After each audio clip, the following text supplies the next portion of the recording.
우리나라 속담에 정승집에 강아지가 죽으면 문상객이 넘쳐나고 정승이 죽으면 강아지 한 마리 얼씬하지 않는다. 이런 말이 있습니다. 문상객으로 인생의 성패를 결정짓는 것은 아닙니다. 그러나 그가 어떻게 일했고 어떻게 살았는가를 적나라하게 보여주는 속담이라고 생각을 합니다. 유대나라 서쪽에 요빠라고 하는 곳이 있습니다.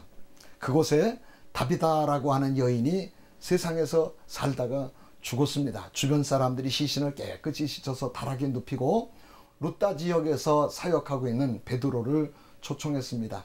지역마다 장례 문화가 다 다릅니다. 서양 사람들은 얼굴을 예쁘게 화장을 해서 땅에 묻습니다만은 유대나라 사람들은 세마포로 뚫뚫 말아서 그날로 땅에 묻습니다. 그런데 다비다는 깨끗이 씻어서 그를 다락에다 누이고 그리고 베드로를 초청했다고 했습니다.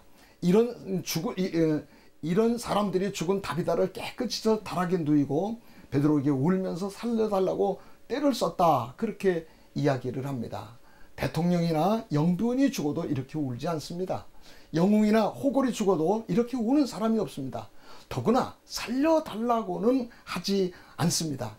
그렇게 보면 다비다는 성공적인 생을 살았던 사람이요, 하나님께 큰 영광을 돌려드렸던 사람입니다. 어떻게 살았기 때문에 이랬을까요? 그는 선행과 구제를 심히 많이 했다고 했습니다.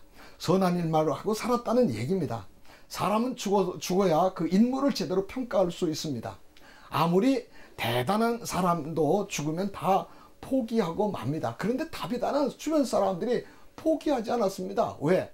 그냥 갈 수 없는 사람이라고 한 것입니다.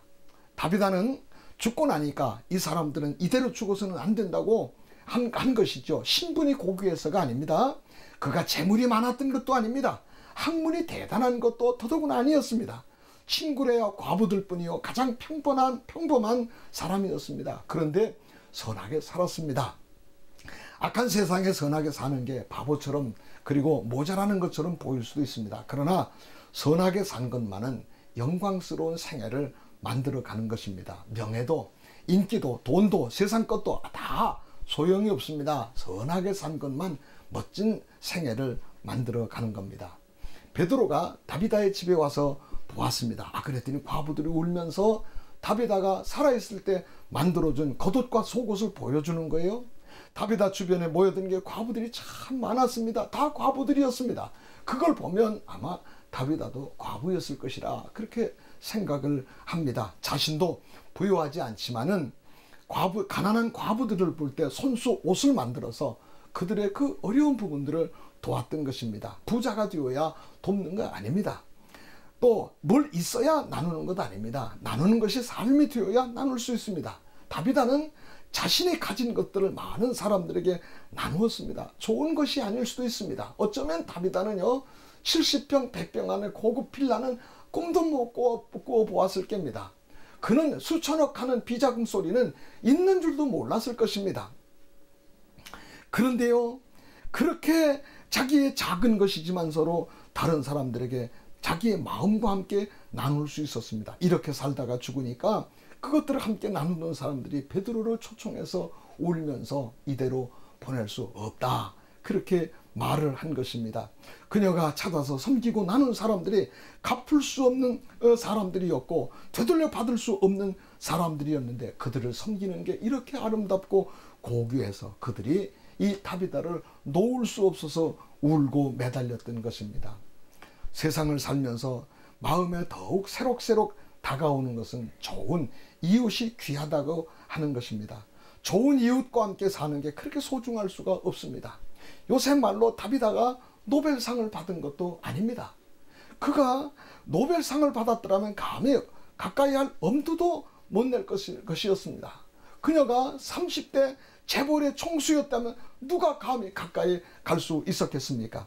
그런데 자기에게 있는 것, 겉옷과 속옷을 만드는 그 옷감이 어쩌면 헌 옷감이었을 것입니다. 그리고 어쩌면 혼이불을 뒤집어서 옷을 만들어서 가난한 과부들에게 입혀 주었을 수 있을 것입니다. 그는 이웃에 대한 관심과 사랑을 가지고 그것들을 찾아낸 것입니다. 지금도 이런 마음만 가지면 누구나 다 할 수 있습니다. 이런 마음을 가지고도 살았던 다비다가 죽으니까 부정하다고 세마포로 뚫뚫 싸서 땅에다 묻은 게 아니고 그의 몸을 죽은 다음에 깨끗이 씻어서 그 부정한 것을 만졌다고 하는 사회적 불이익을 감수하면서라도 그를 다락에다 누이고 베드로를 초청해다 살려달라고 울면서 매달렸던 것입니다. 죽은 강아지와 조금도 다르지 않는 정승이 아니라 요바의 수많은 사람들이 하나님께 돌아오게 하는 아름답고 멋진 삶을 살았던 사람이 다비다였습니다.